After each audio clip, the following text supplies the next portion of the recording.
Olá pessoal, estamos aqui com mais um vídeo da monitoria e dessa vez a gente vai falar das células marca-passo e contráteis. Bom, primeiramente, como é que a gente vai fazer para diferenciar um gráfico de uma célula marca-passo para o gráfico de uma célula contrátil? Bom, aqui do lado a lado eles ficam, né, para a gente conseguir visualmente identificar a diferença entre elas. Mas qual é a diferença de uma célula para outra? A célula marca-passo ela é uma célula autoexcitável. Isso significa que ela não precisa de um estímulo externo para despolarizar. O estímulo que ela precisa é chegar no potencial de menos 60, e aí ela começa a se despolarizar sozinha. Já a célula contrátil, ela depende de um estímulo externo, ou seja, ela depende do impulso que a própria célula marca-passo manda quando ela se despolariza. E aí, quando esse impulso chega na célula contrátil, é que ela vai começar a se despolarizar. Bom, vamos começar falando da célula contrátil. Certo, aqui a gente tem esse gráfico em que a gente vai começar a falar dele aqui na parte do 4, que é o repouso da célula. O que vai acontecer? Vai chegar o impulso vindo da célula autoexcitável e vai estimular os canais de sódio, que são voltagem dependentes. Quando o impulso chega, ele deixa a membrana da célula mais positiva e isso faz com que os canais de sódio voltagem dependente se abram. E aí, quando esses canais de sódio se abrem, você tem uma entrada abundante desse sódio na célula que vai causar a despolarização que a gente está vendo aí, indo de 4 até esse ponto 1.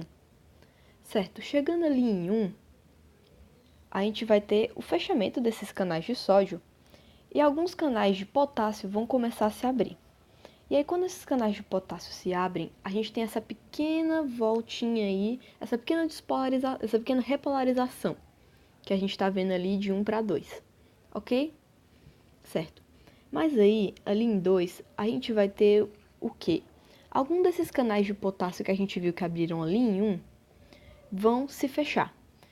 Em compensação, alguns canais de cálcio que começaram a se abrir durante a despolarização vão se abrir e vai começar uma entrada abundante de cálcio e uma pequena saída de potássio.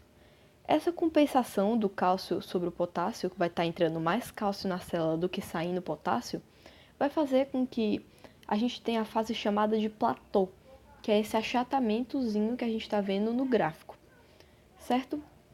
Bom, agora nesse ponto que eu marquei aqui no gráfico, vão acontecer duas coisas. Vai começar a repolarização da célula. E como é que vai funcionar isso?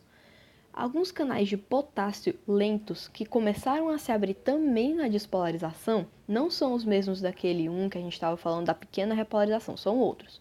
São os canais de potássio lentos, que eles começaram a abrir na despolarização e estão finalmente abertos ali nesse ponto vermelho que eu marquei. Certo, eles vão se abrir e vai começar a sair bastante potássio da célula. E os canais de cálcio que a gente também viu que estavam se abrindo na despolarização, que participaram do platô, vão se fechar. Então a gente vai ter uma saída abundante de potássio da célula, que vai fazer a repolarização. Ok. Feita a repolarização, chegando em 4 de novo, os canais de potássio lentos que a gente falou, eles vão se fechar e a célula vai voltar para o repouso. E o equilíbrio iônico dela vai ser restabelecido pela bomba sódio-potássio, porque a gente viu que entrou um monte de sódio e daqui a pouco saiu um monte de potássio, e esse equilíbrio para poder ter mais uma despolarização vai ser retomado pelas bombas sódio-potássio. Certo, agora falando do gráfico da célula marca-passo. Bom, esse gráfico ele começa ali em menos 60, que como eu disse no início, é o estímulo que a célula marca-passo precisa para começar a se despolarizar. E como é que ela vai se despolarizar? Bom, quando a célula chega no potencial de menos 60, vão se abrir os canais chamados canais Fanny, certo? Esses canais são sensíveis a sódio e eles vão permitir a entrada de sódio gradativa na célula. E aí vai ter essa pequena despolarização bem lenta que a gente está vendo no início. Só que aí, antes de chegar em menos 40, esses canais Fanny vão se fechar. E eles, quando se fecham, vão abrir canais de cálcio. Alguns canais de cálcio. E esses pequenos canais de cálcio é que vão fazer esse restinho de despolarização até menos 40. Chegando no menos 40, vão abrir muitos canais de cálcio, que vão fazer uma despolarização mais rápida e mais abrupta, como a gente está vendo aqui, onde está marcado com a linha, porque vai entrar muito cálcio na célula. E a gente vê que essa é uma diferença, né, da célula contrátil para marca-passo. Quem faz a despolarização, essa despolarização abrupta na contrátil é o sódio entrando. E aqui na célula marca-passo vai ser o cálcio. Certo, teve essa despolarização, a célula quase chega em mais 20. E ali no pontinho vermelho, que é o ápice, né, da despolarização, os canais de cálcio eles vão se fechar.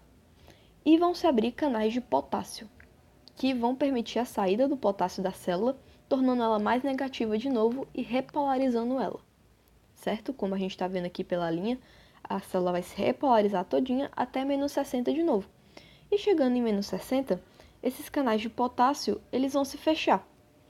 E, de novo, chegando em menos 60, a gente vai voltar para o início, que, como eu falei, o menos 60 é o estímulo para os canais FANE se abrirem.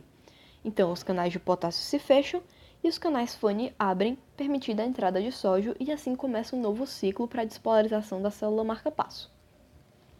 Bom, gente, esse foi o vídeo. Eu espero que tenha ficado bem claro como é que esses dois gráficos não são gráficos difíceis, mas eles pegam um pouquinho para a gente entender no início. Espero que vocês tenham gostado do vídeo e que possam usar ele para estudar e revisar. Muito obrigada pela atenção.